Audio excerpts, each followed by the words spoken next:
The air in the Fairfax County courthouse was stale, thick with the scent of old paper and quiet desperation. A woman in a threadbare coat, Poppy Petrova, stood before the heavy oak doors of courtroom 4B. Her knuckles were white as she clutched two small, restless hands, those of her twin toddlers, Leo and Luna. Inside, her husband, Spencer Montgomery, sat beside his stunning mistress, both draped in designer clothes that cost more than Poppy's rent for an entire year. They were there to finalize a divorce that would strip Poppy of everything, but they had no idea she wasn't just bringing her children. She was bringing a truth so explosive it would shatter their perfect world, all before a judge who saw more than anyone could possibly imagine. The marble hallway of the Fairfax County Courthouse was a cold, unforgiving space designed to diminish the people who walked it. Every footstep echoed, a lonely sound that bounced off the high, impersonal ceilings. For Poppy Petrova, each echo was a reminder of how small and insignificant she had been made to feel.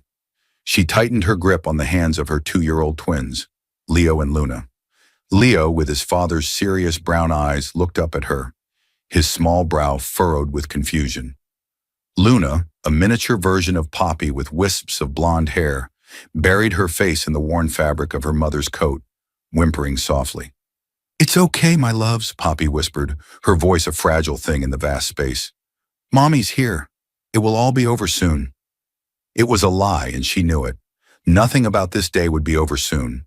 It was the beginning of the end, or perhaps the end of the beginning. 4 years ago, she had walked into a different government building, full of hope, to marry Spencer Montgomery. He was a rising star in the competitive world of Northern Virginia real estate development, a man whose charm was as potent as his ambition. She was a quiet librarian, drawn to his energy, his promises of a life filled with security and love. The first 2 years were a blur of happiness. They built a beautiful home in Great Falls overlooking the Potomac. Spencer was attentive, doting, and when she told him she was pregnant with twins, he'd lifted her into the air, proclaiming himself the luckiest man alive.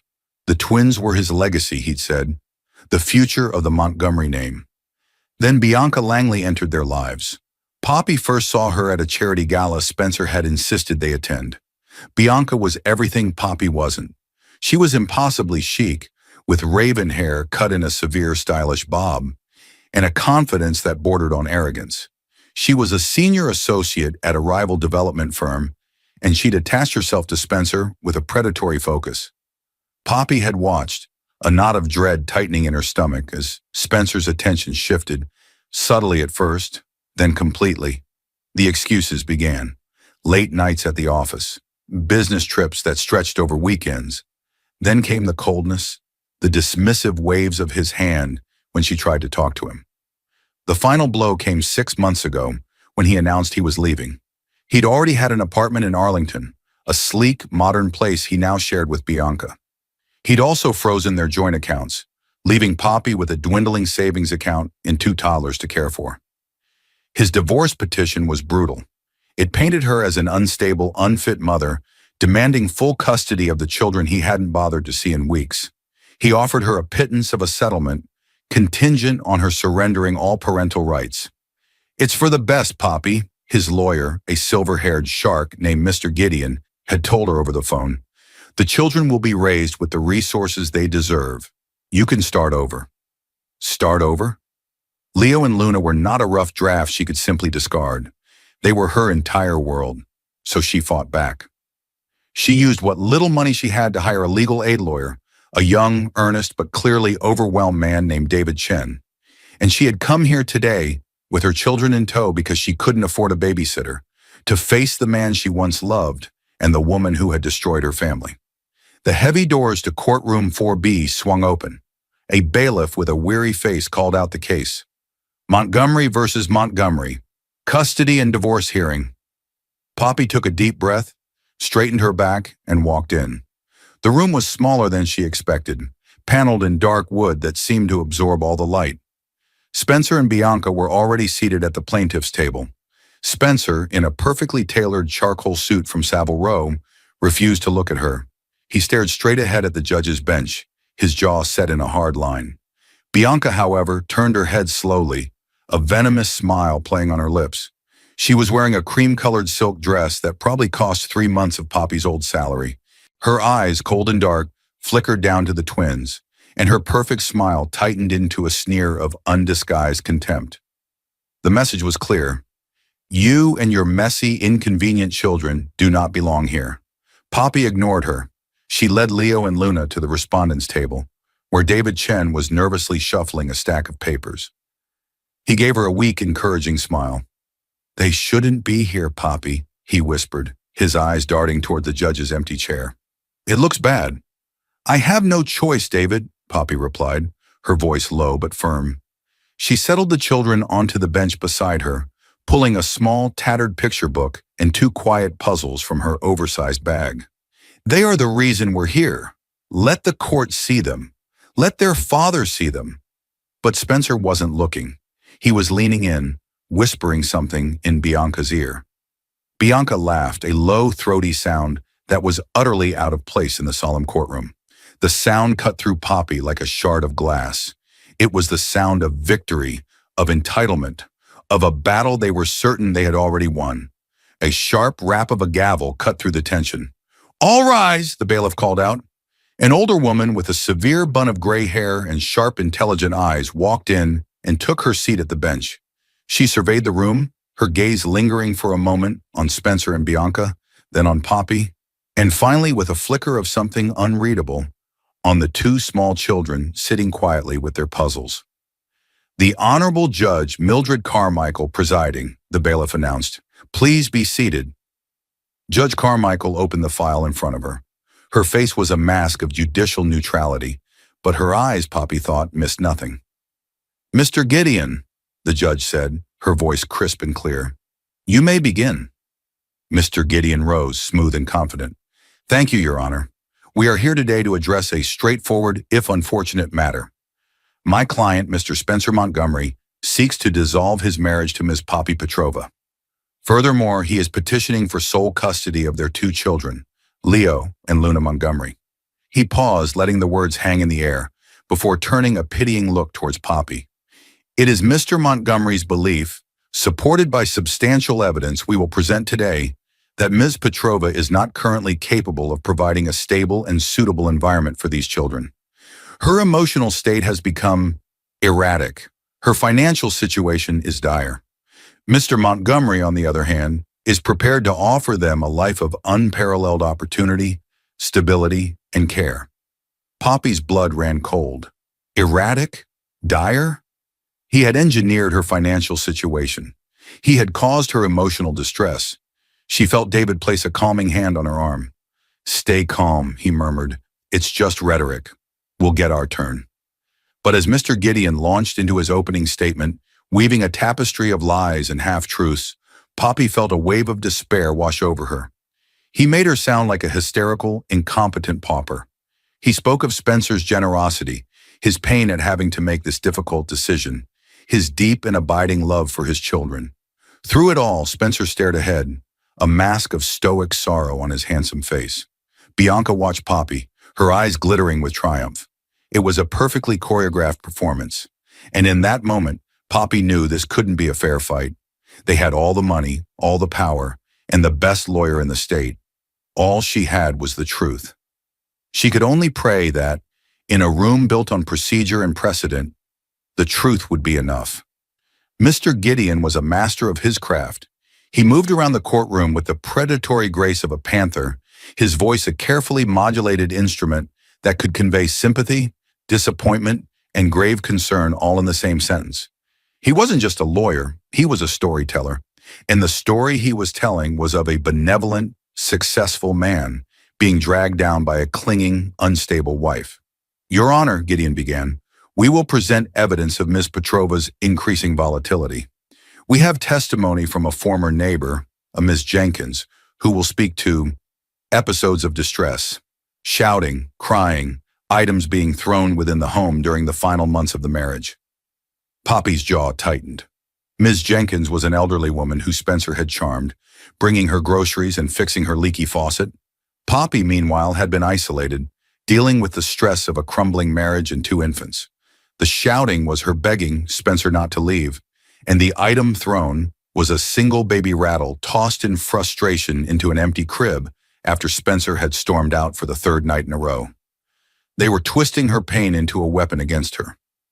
Furthermore, Gideon continued, gesturing towards a thick binder on his table, we have financial records. Since the separation, Ms. Petrova has depleted her savings. There are multiple declined debit card transactions. She has moved into a small, one-bedroom apartment in a less than desirable neighborhood. Is this the environment for the heirs to the Montgomery legacy? David Chen shot to his feet. Objection, Your Honor. Mr. Gideon is mischaracterizing the situation. My client's financial status is a direct result of Mr. Montgomery cutting off her access to marital assets. Judge Carmichael held up a hand. Sustained. Mr. Gideon, stick to the facts of your client's petition, not your characterization of the respondent's circumstances. You will have your turn, Mr. Chen. Gideon gave a slight deferential bow. Of course, Your Honor. The facts are that Mr. Montgomery has established a multi-million-dollar trust for his children's education and well-being. He has a spacious, secure home. He has enlisted the services of a highly recommended full-time nanny. He is, in every conceivable way, the more suitable parent.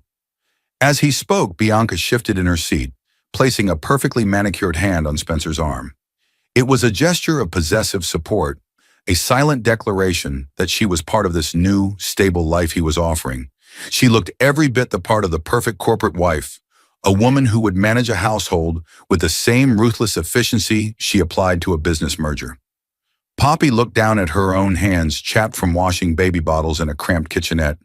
She thought of her tiny apartment, which she had scrubbed clean and filled with love, even if it was short on space and luxury.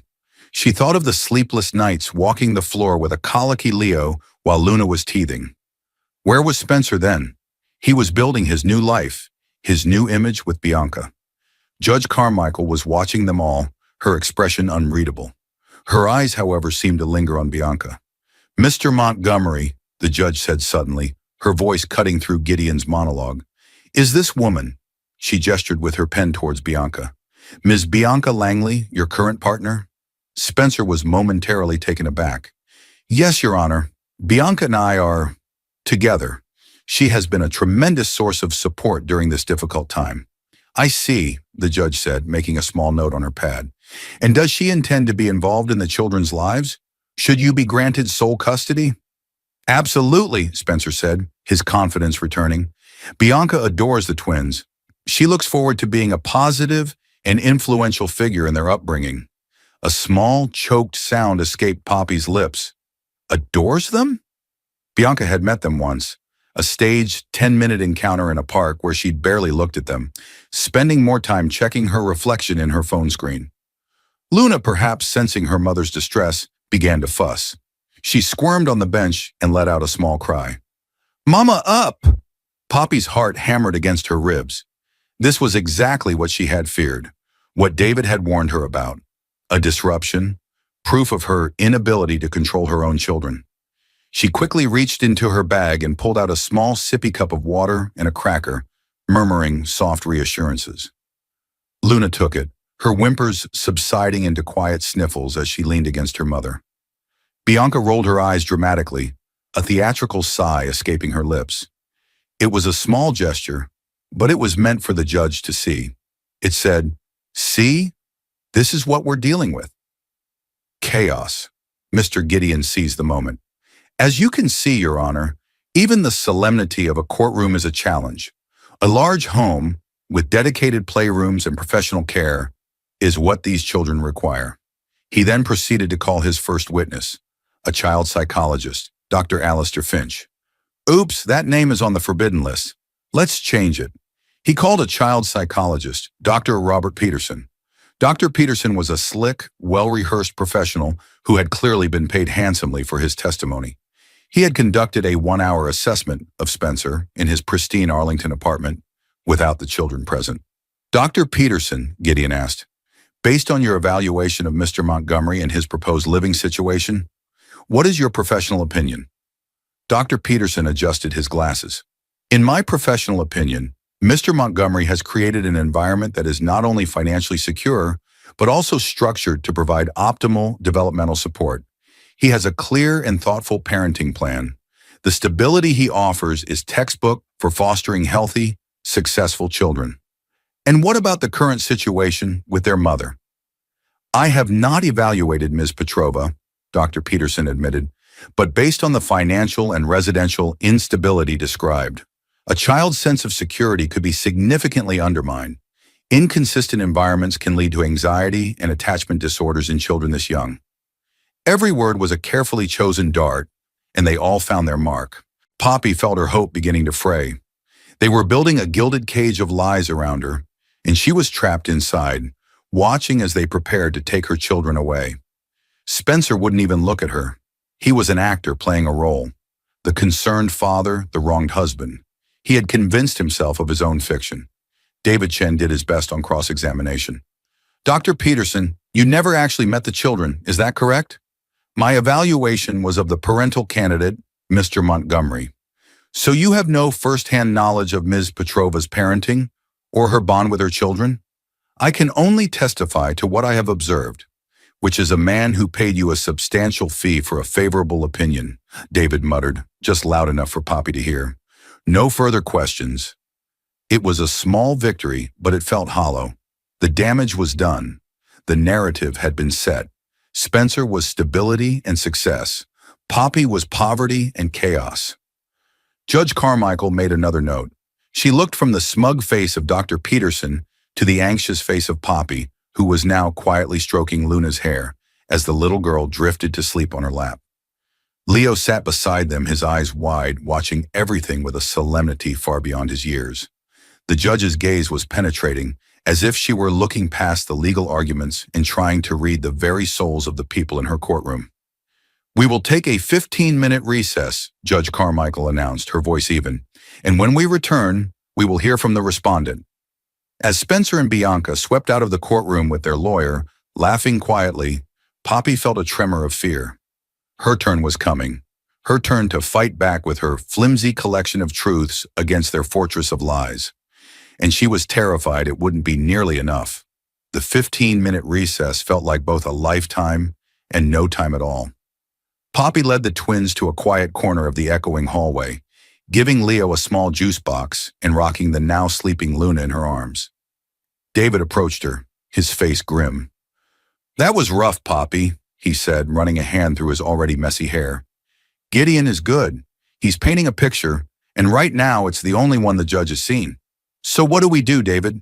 Poppy asked, her voice trembling slightly. How do I fight this? I don't have paid experts or slick presentations.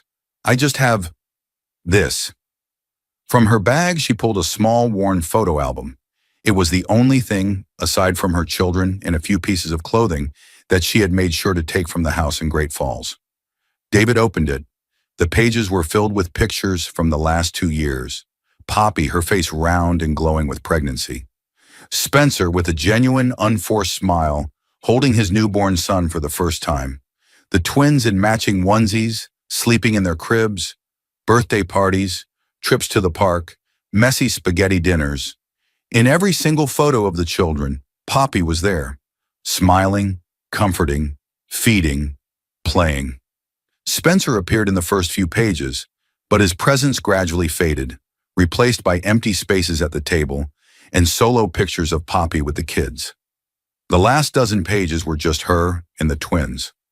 This is your evidence, Poppy, David said, his voice gaining a sliver of confidence. This is the truth. You just have to tell it. Speak from the heart. Let the judge see the mother you are. When they were called back into the courtroom, Poppy felt a renewed, if fragile, sense of resolve. She took her seat, placing the photo album on the table in front of her. Mr. Chen, Judge Carmichael said, you may call your client to the stand.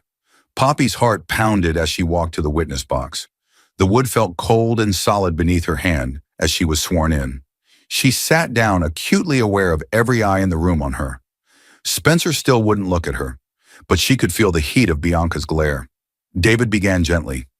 Ms. Petrova, could you please describe your relationship with your children, Leo and Luna?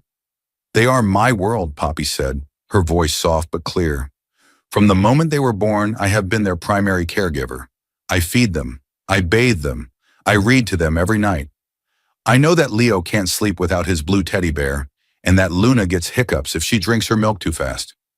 I know their favorite songs and their worst fears. I am their mother. Mr. Montgomery's petition claims you are unstable. How do you respond to that? I have been under a great deal of stress, Poppy admitted, refusing to shy away from the truth. My husband of 4 years abandoned our family, cut me off financially, and is now trying to take my children. I would suggest that any mother in my position would be feeling stressed. It is not instability, it is the pain of a mother fighting for her babies. She saw a flicker of something in Judge Carmichael's eyes. It wasn't sympathy, not yet, but it was attention. She was listening. David continued. Mr. Gideon mentioned an incident with a neighbor, Miss Jenkins. Could you explain what happened? Poppy took a deep breath. My husband had just told me our marriage was over and that he was in love with another woman. He left. I was heartbroken, and I was alone with 2 one-year-olds. I was crying. I was pleading with him on the phone. Yes, I was loud. I was devastated. But I never, not once, neglected my children. They were safe in their cribs the entire time. And Mr. Montgomery's involvement with the children over the last 6 months? This was where the photo album came in. David picked it up and approached the witness stand. Your Honor, I'd like to enter this into evidence as Respondent's Exhibit A.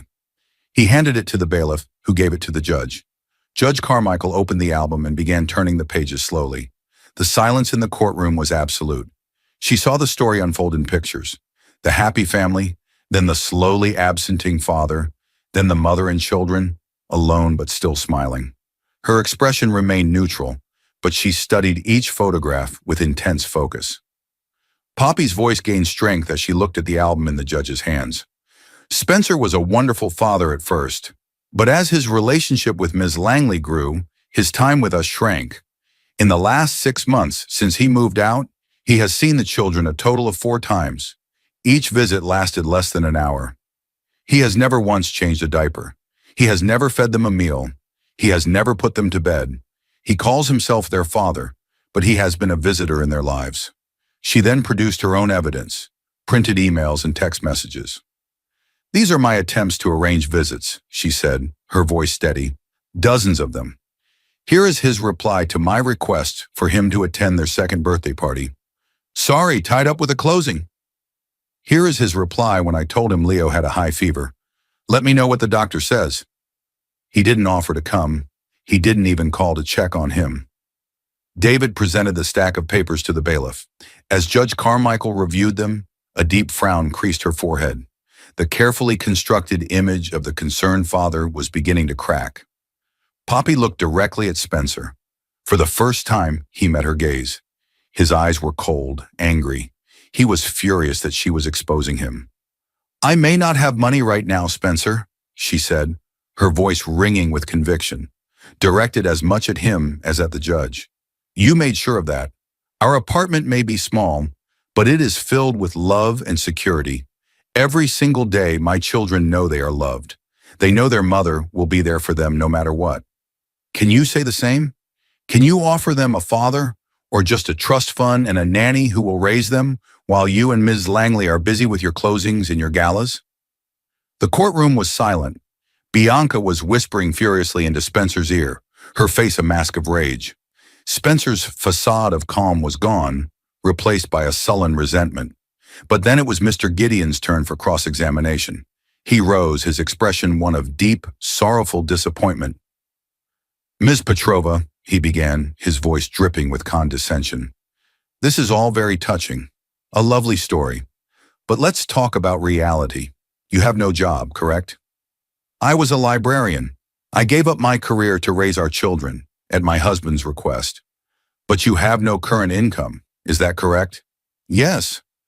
And you were recently denied a credit card application, were you not? Yes. And isn't it true that your landlord has issued you a preliminary warning regarding late rent payment? Poppy's face flushed with shame. It was true. My husband has refused to provide any support. I am doing my best. Your best, Ms. Petrova, is failing, Gideon said, his voice turning sharp. Your best is leading to eviction. Your best is an empty bank account. Love is a wonderful sentiment, But it does not pay for groceries. It does not pay for health care. It does not pay for a top-tier education. Mr. Montgomery is not just offering a trust fund, he is offering a future. You are offering love in a one-bedroom apartment you are about to be thrown out of. The choice for this court should be obvious. He turned and walked back to his table, leaving Poppy feeling exposed and humiliated. He had taken her heartfelt plea and twisted it into proof of her incompetence. The hope she had felt moments before evaporated, replaced by the cold, familiar dread. She had laid her truth bare, and he had simply trampled all over it with the hard, ugly facts of her poverty. She looked at Judge Carmichael, desperate for some sign, some indication of who she believed. But the judge's face was impenetrable. She simply made another note, her expression giving nothing away. The weight of the silence was crushing. Mr. Gideon wasn't finished. He had one more witness, and it was the one Poppy had been dreading the most. The neighbor, Martha Jenkins. Mrs. Jenkins was a lonely woman in her late 70s.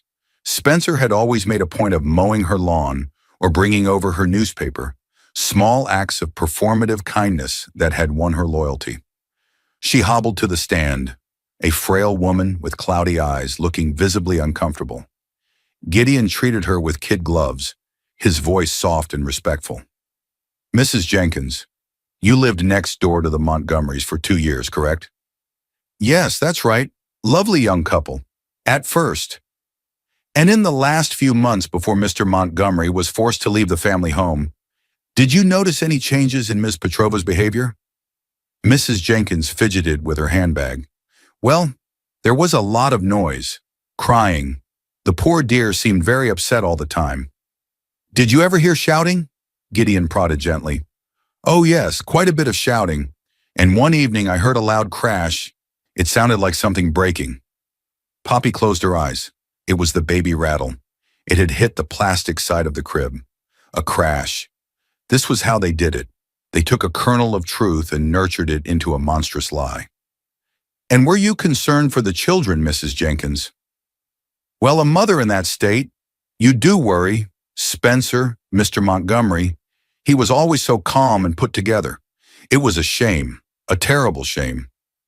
David's cross-examination was brief.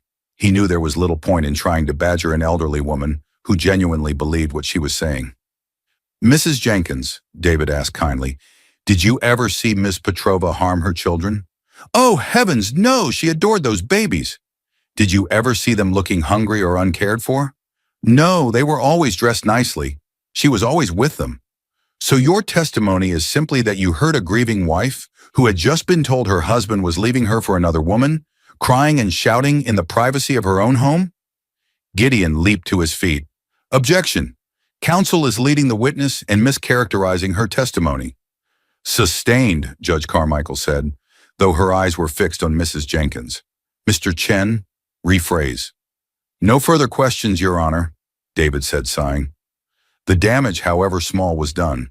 Another brushstroke had been added to Gideon's portrait of Poppy as an unstable woman on the verge of a breakdown. Gideon rested his case.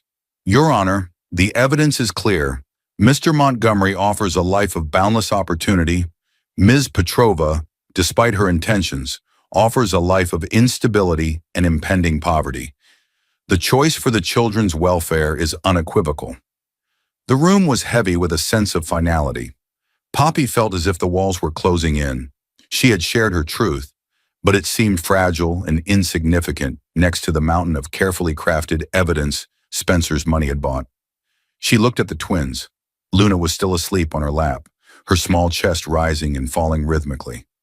Leah was looking at Spencer, his expression one of pure, innocent confusion. He lifted a small hand and gave a little wave. Dada, he whispered, his small voice piercing the silence. Spencer flinched.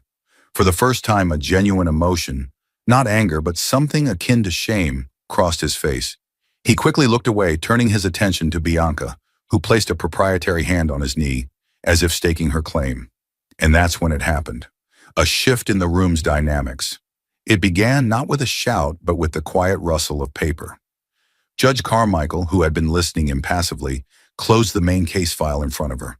She then reached to her side and produced a different folder, one that was thin and unmarked. She opened it, her eyes scanning the first page. "Mr. Montgomery," she began, her voice suddenly devoid of its earlier neutrality. It now held a sharp, steely edge. "I have a few questions for you myself." Spencer and Gideon exchanged a surprised look. This was off script. "You've testified that your primary concern is the welfare and future of your children," the judge stated. "Yes, Your Honor, above all else. And this future is secured by your considerable financial assets, much of which is tied to the Montgomery Family Trust, established by your late father, correct?" Spencer shifted uncomfortably. "Yes, that's correct. I have taken the liberty of reviewing the terms of that trust," Judge Carmichael said, her eyes not leaving his face. "It's a fascinating document. Your father, Robert Montgomery, was a very meticulous man." A flicker of fear appeared in Spencer's eyes. Bianca, sensing the change in tone, sat up straighter, her expression turning wary. "The trust stipulates," the judge continued, reading from a page in the new folder, "that the principal assets are to be managed by a board until you reach the age of 45. The income you draw is substantial, but you do not control the bulk of the fortune. Is that an accurate summary?" "Yes, Your Honor," Spencer said through gritted teeth. "However, there is a clause, Article 4, Section B, regarding legitimate heirs. It states that upon the birth of your first legitimate children within a stable, legally recognized marriage, a significant portion of the trust's principal, 50% to be precise, is to be transferred into a new, separate trust under your direct control for the benefit of said heirs." Gideon was now on his feet. "Your Honor, with all due respect, the details of my client's private financial arrangements are not relevant to this custody hearing." "Oh, I believe they are, Mr. Gideon," the judge retorted, her voice like ice. "I believe they are the only thing relevant to this hearing, because you see the trust also contains a morality clause. Article 5, Section C. It explicitly states that any act of public scandal, adultery, or fraudulent action that brings disrepute upon the Montgomery name could result in a forfeiture of those rights. The board would retain control. Tell me, Mr. Montgomery, what do you think your father, a man who famously stayed married to your mother for 50 years, would consider leaving his wife and young twins for his business associate to be?" The color drained from Spencer's face. He looked pale, almost ghostly. He was no longer the powerful real estate mogul. He was a little boy who had been caught with his hand in the cookie jar. "This entire proceeding," Judge Carmichael said, her voice rising with controlled fury, "is not about your children's welfare. It's about money. You needed to divorce Poppy, but you couldn't afford a scandal.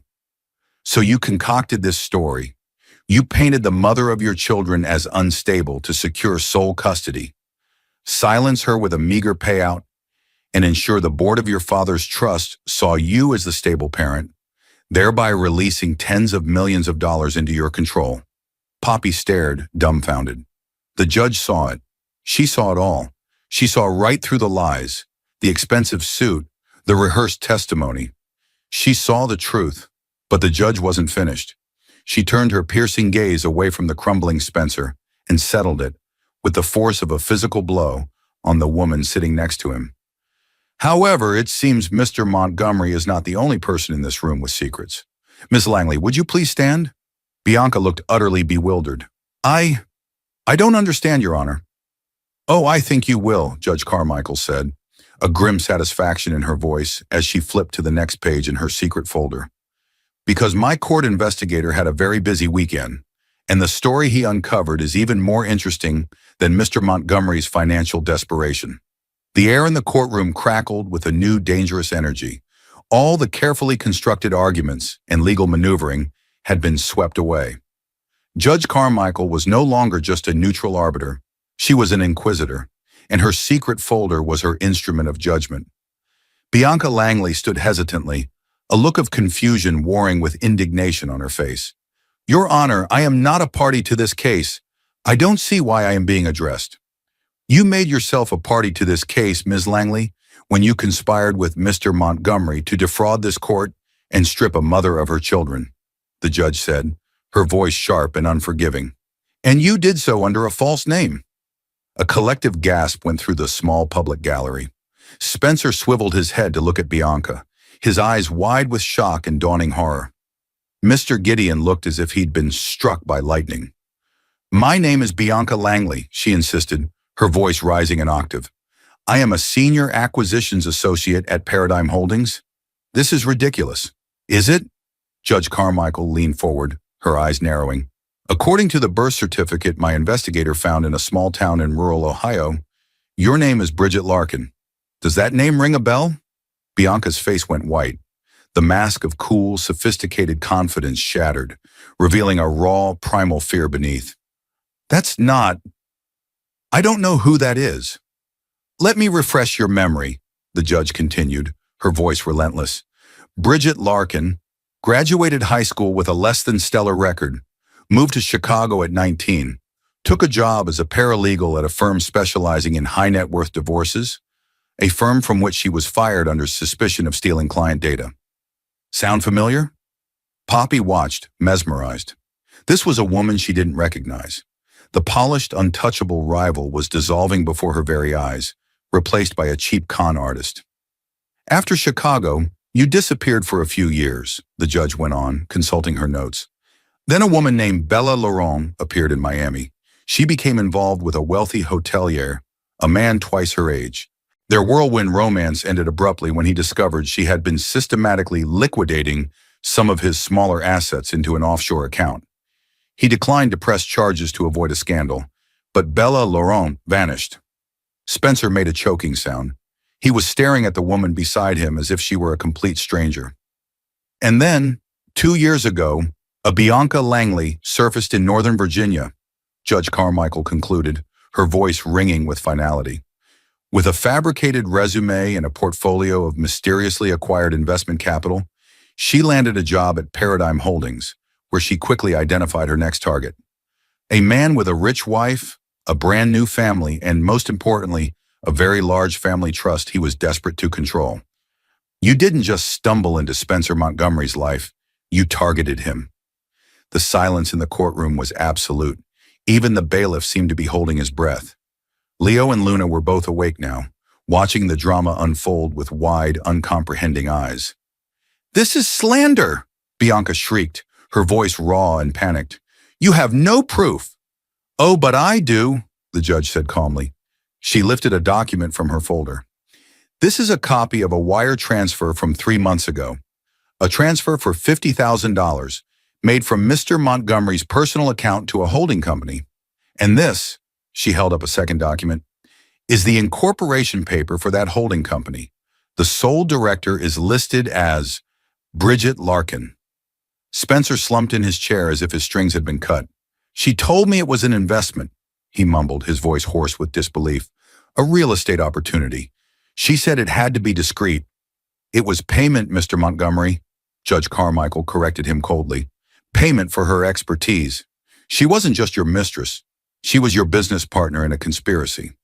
She knew about the morality clause in your father's trust. She learned it from her time as a paralegal. She taught you how to build a case against your wife, how to manufacture evidence of instability, how to manipulate the system to get what you wanted. She was the architect of Ms. Petrova's misery. The only thing she miscalculated," the judge paused, allowing the weight of her next words to settle, "was me."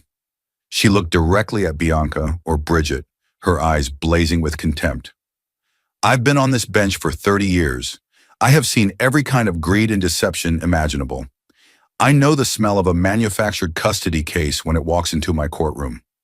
Mr. Gideon's arguments were too perfect. Mr. Montgomery's narrative was too polished. And your presence here," she nodded at Bianca, "was a declaration of victory before the battle had even been fought. It made me curious. So I had my investigator do some digging." She closed the folder with a soft, definitive thud. "You preyed on this man's greed, Ms. Larkin, and together you were willing to destroy a family for financial gain. You were going to take these 2 beautiful children from their loving mother and raise them as pawns in your financial schemes." The truth, stark and ugly, now lay exposed on the dark wood of the courtroom floor. Spencer's motivation wasn't love or a new life. It was avarice. Bianca's motivation wasn't love either. It was a cold, calculated con. And Poppy was the obstacle they had tried to bulldoze. Poppy felt a wave of nausea, followed by a surge of white-hot anger. They hadn't just tried to divorce her. They had tried to erase her. They had plotted to steal her children, her identity as a mother, her entire world, all for a bank account. The carefully constructed world of Spencer Montgomery and Bianca Langley had not just cracked, it had been utterly demolished, and the fallout was about to begin. For a long moment, nobody moved. The silence was a living thing, thick with the wreckage of exposed lies.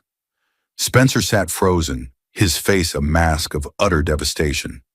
He wasn't just facing a lost custody battle. He was facing the ruin of his reputation, the fury of his family's trust board, and the terrifying realization that the woman he had thrown everything away for was a manipulative fraud. But Bianca, or Bridget, was not a woman who accepted defeat. Her fear, cornered and raw, morphed into something else entirely. Pure, unrestrained rage. The transformation was terrifying. The sophisticated veneer melted away, and the vicious creature beneath was unleashed. Her head snapped toward Spencer. "You!" she hissed, her voice a venomous whisper that carried across the courtroom. "You weak, pathetic fool. I handed you the playbook, and you couldn't even run the play right." Spencer recoiled as if she had physically struck him. "You lied to me," he stammered. "Everything. It was all a lie." "Of course it was a lie, you idiot," she screamed, all pretense of decorum gone. She jabbed a finger, not at Spencer, but at Poppy. "I did it to get away from that. The whining, pathetic little librarian and her screaming brats. You were supposed to handle it. You were supposed to get rid of them." Leo, startled by the sudden shouting, began to cry. His small, frightened sobs seemed to fuel Bianca's fury. "Shut that thing up," she shrieked, her face contorted with hate. "This is all your fault." Her wild eyes locked onto Poppy. "You think you've won? You think you get to keep the money, the life? I will ruin you. You'll be back in that filthy little apartment with your filthy little children, and I will make sure you never see a single dime." Mr. Gideon, looking utterly mortified, tried to intervene. "Ms. Langley, I strongly advise you to remain silent." "You shut up too," she spat at him. "You're all useless." This was the moment she lost all control. The primal, desperate core of the con artist was laid bare. With a guttural scream of pure rage, Bianca lunged. She didn't lunge at Spencer or the judge. She lunged across the space separating the two tables, her manicured nails curled into claws, aimed directly at Poppy and the crying children. "I'll kill you," she screamed, her eyes wild and unfocused. It happened in a split second. David Chen threw himself in front of Poppy protectively. The bailiff, a large man who had been standing impassively by the door, moved with surprising speed, intercepting Bianca mid-lunge. He wrapped his arms around her, pinning her flailing limbs. "You're making a big mistake, lady," he grunted as she struggled against his hold, kicking and screaming obscenities. The courtroom erupted into chaos. Leo's crying intensified into terrified wails. Luna, jolted awake, joined him. Poppy pulled them close, shielding their faces from the ugly scene, her own body trembling with adrenaline and shock. Judge Carmichael banged her gavel, the sharp cracks echoing like gunshots. "Order! Order in this court! Bailiff, remove Ms. Larkin immediately!" "Let go of me!" Bianca shrieked as the bailiff began to drag her, kicking and thrashing, towards the courtroom doors. "He promised me! Spencer, you promised me!" Spencer didn't respond. He sat with his head in his hands, a broken man, as the woman he had dismantled his life for was hauled away like a common criminal. As the doors closed behind the screaming Bianca, an unnatural quiet fell over the room, broken only by the sound of the twins crying. Poppy rocked them, murmuring soothing words, her heart hammering against her ribs. Judge Carmichael surveyed the scene, her face grim. She let the silence stretch for a long moment before she spoke, her voice calm but laced with iron. "Well," she said, looking down at the wreckage of Spencer Montgomery's case, "I believe that clarifies things."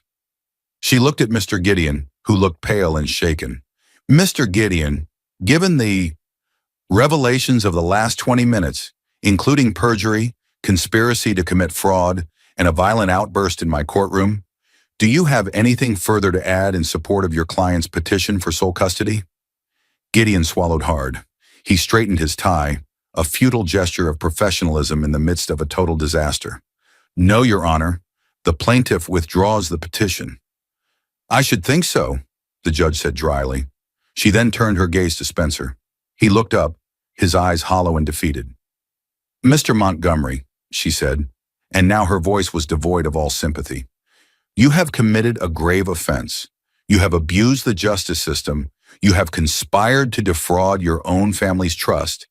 And you have attempted to use this court to maliciously strip a fit and loving mother of her children for your own financial gain. This is not just a failed divorce strategy. This is an act of profound moral corruption. She paused.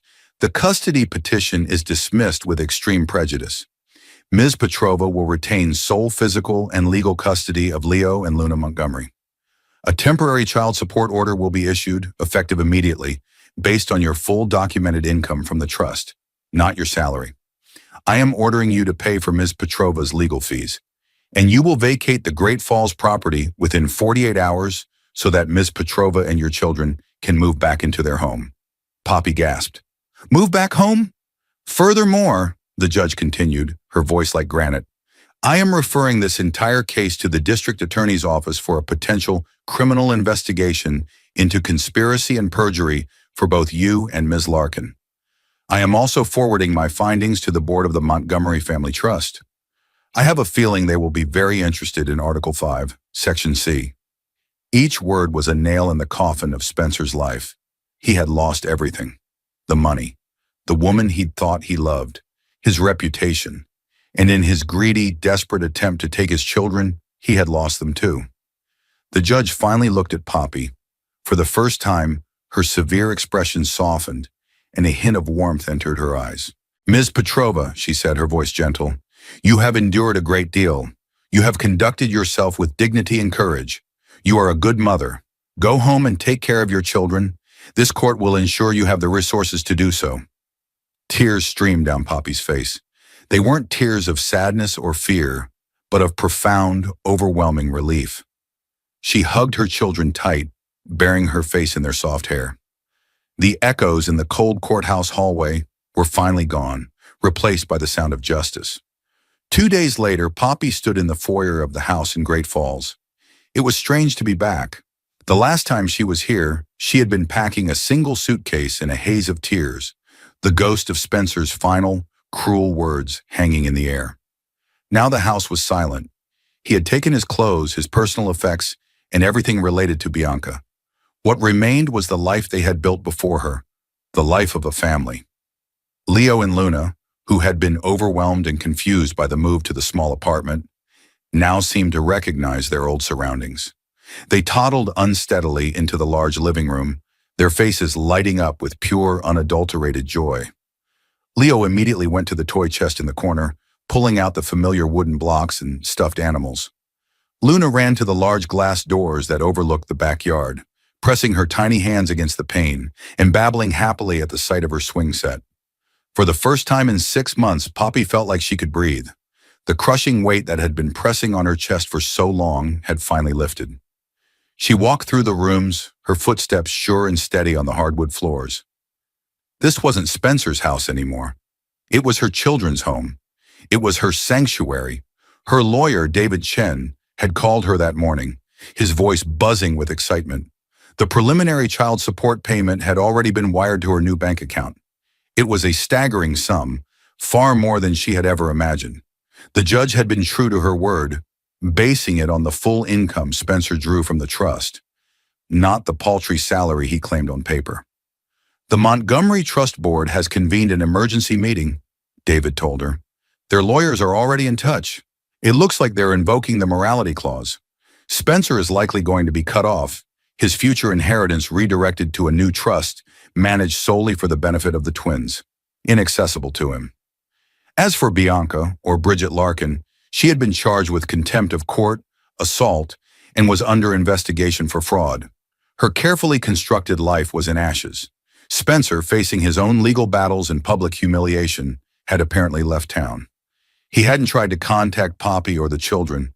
It was as if he had vanished, a ghost from a life that no longer existed. That evening, after giving the twins a bath in their own familiar tub and tucking them into their beds in their own rooms, Poppy sat alone in the quiet living room. A soft autumn rain tapped against the windows. She had done it. She had faced the monster and won. She hadn't done it with money or power, but with a mother's fierce love and the simple, unshakable power of the truth. She thought of Judge Mildred Carmichael, a woman who could have easily accepted the polished lies presented to her. But she had looked deeper. She had seen the desperation in a young mother's eyes and the greed in a rich man's heart, and she had chosen to seek justice. Poppy knew she owed that woman a debt she could never repay. Her phone buzzed. It was a text from an unknown number. Her heart skipped a beat, but she opened it. "This is Martha Jenkins from next door. I saw the lights on. I am so terribly sorry for my testimony. I was a foolish old woman who was taken in. If you will have me, I would love to make it up to you and your beautiful children. I bake a wonderful apple pie." Poppy smiled, a genuine warm smile that reached her eyes. She typed back a simple reply. "We would love that. Thank you." She was not alone. She had her children. She had her home. And she had a future that was, for the first time in a very long time, entirely her own. She looked out the window at the rain-washed world, a sense of peace settling over her like a warm blanket. The storm was over. A new day was dawning. Poppy's incredible story proves that the power of a mother's love and the force of the truth can overcome the most daunting lies. In a courtroom designed to favor the rich and powerful, her quiet courage exposed a web of greed and deceit, proving that true justice can prevail when the right person is listening. Her victory wasn't just for her family, but for anyone who has ever felt powerless against the odds. If this story of resilience and ultimate justice touched your heart, please show your support by hitting the like button, sharing it with a friend, and subscribing to our channel for more unforgettable real-life dramas. Thank you for watching.